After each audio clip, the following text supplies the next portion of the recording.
Good morning বন্ধুরা, কেমন আছো তোমরা সবাই? আশা করি খুব ভালো আছো। আমিও খুব ভালো আছি। সোনালির আরও একটি নতুন ব্লগে তোমাদের সকলকে অনেক অনেক ওয়েলকাম। তো এখন বাজে সকাল 10টা, আর এখন থেকেই আমি আমার ব্লগটা শুরু করছি। তো এই যে সকালে প্রথমে শুভায়নের জন্য গরম জল বসিয়ে দিলাম। ওকে গরম জল দিয়ে স্নান করানো হয়, যেহেতু প্রচণ্ড ঠান্ডা। এই ঠান্ডার মধ্যে ঠান্ডা জলে স্নান করলে আরও বেশি ঠান্ডা লেগে যেতে পারে, তো সেই জন্যই গরম জল দিয়ে স্নান করি। তারপর এই যে ভাতও বসিয়ে দিয়েছি, যেহেতু একবেলার রান্না করব, তো সেই জন্য আজকে প্রেশার কুকারেই ভাতটা রান্না করছি। তো এই যে প্রেশার কুকারে ভাতটা বসিয়ে দিয়েছি, আর তার সাথে আমার বেগুন ভাজাও হয়ে গেছে। তো এই যে বেগুন ভাজা করে নিয়েছি। এই বেগুন ভাজা দিয়ে কিন্তু গরম গরম আলু সেদ্ধ ভাত খুব ভালো লাগে খেতে। তবে আজকে আর আলু সেদ্ধ ভাত করব না, আজকে সজনা আলু দিয়ে ঝোল করব, তো সেটাই রান্না করছি।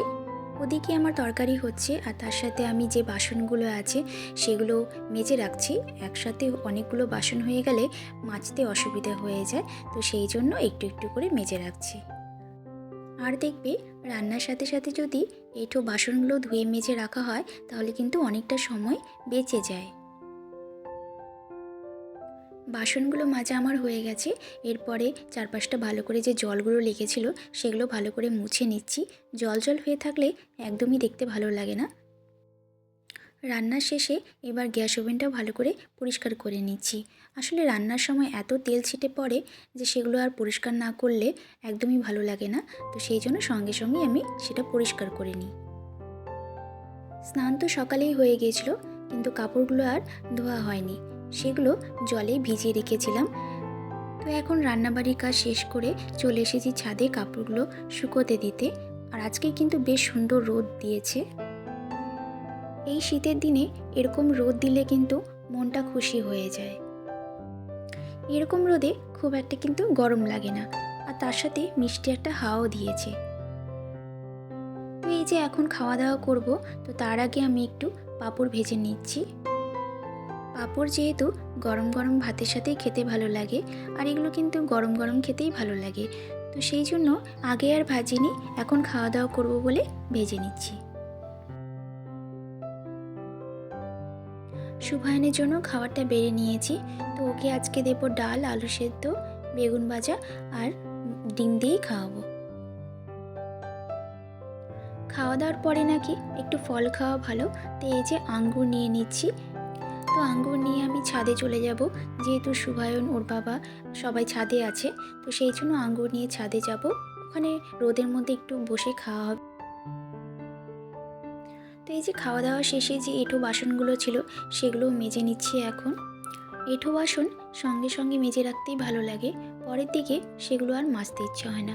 তবে অনেক সময় আমি রেখে দিই, সঙ্গে সঙ্গে আর মাজার ইচ্ছে হয় না। তবে যতটা সম্ভব চেষ্টা করি সঙ্গে সঙ্গে মেজে রাখার। বেসিনটাও ভালো করে পরিষ্কার করে নিই।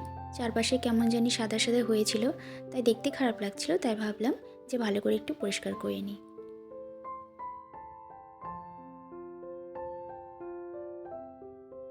তো বাসনগুলো ধুয়ে আমি বাসনগুলো ঠিক জায়গায় রেখে দিই জল ঝরার জন্য। তো সকালে যে দৌড়োদৌড়ি হয় সেটা থেকে এখন একটু হলেও ফ্রি আছি। তো এই ভাবলাম যে খাটটা অনেকদিন পরিষ্কার করা হয় না, তো আজকে একটু পরিষ্কার করে নিই। আর খাটের কোণাগুলোতে এমন ধুলোবালি জমে গেছে যে সেগুলো সহজে উঠতেই চাইছে না। এই গোটা শীতে খাটটা একদমই পরিষ্কার করা হয়নি, সেই জন্যই ধুলোগুলো বসে গেছে। আর তার উপর শুভায়ন চক দিয়ে একটু দাগিয়েছে, সেই জন্য নোংরাগুলো আরও বেশি বোঝা যাচ্ছে। খাটটা আমার পরিষ্কার করা হয়ে গেছে, তবে ওই কিছু কিছু ডিজাইন আছে যেগুলোর ভেতরে ধুলোগুলো এমনভাবে বসে গেছে যে সহজে উঠতেই চাইছে না। তবে সেগুলো আর একদিনে হবে না, সেগুলো 2-3 দিন পরিষ্কার করলেই ঠিক হয়ে যাবে, পরিষ্কার হয়ে যাবে। এখন বাজে দুপুর 1টা।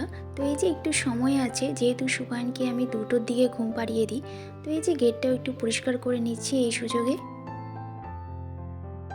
শুভায়নের সাথে আমিও একটু রেস্ট নিয়ে নিই। দুপুরবেলাটা না ঘুমোলেও অনেক সময় একটু রেস্ট নিতে ইচ্ছে হয়, তো সেটাই রেস্ট নিচ্ছিলাম। তারপরে চলে আসি কাপড়গুলো নিতে। তো আজকে যেহেতু রোদটা খুব ভালো দিয়েছে, সেই জন্য কাপড়গুলো খুব ভালো করে শুকিয়ে গেছে। তো এখন সন্ধে প্রায় 7টা বাজে, আর এই যে আমি এখন সেরেগ্রো বানিয়ে নিচ্ছি সুবায়নকে একটু খেতে দেবো বলে। সন্ধেবেলায় আমি ওকে একটু হালকা খাবারই দেওয়ার চেষ্টা করি। তো এই যে সন্ধেবেলায় আমি একটু ভাত বসিয়ে দিচ্ছি, যেহেতু তরকারি সব দিনের আছেই, সেই জন্য আর অন্য কিছু করব না, শুধুমাত্র ভাতটাই করব।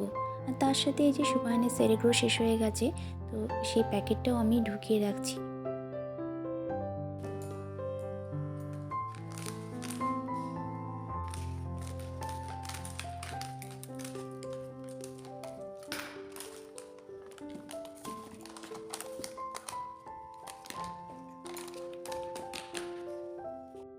ওভেনে ভাত বসিয়ে দিয়েছি, কিন্তু ভাত তো আর এখনই খাবো না, ভাত খেতে খেতে সেই রাত হয়ে যাবে।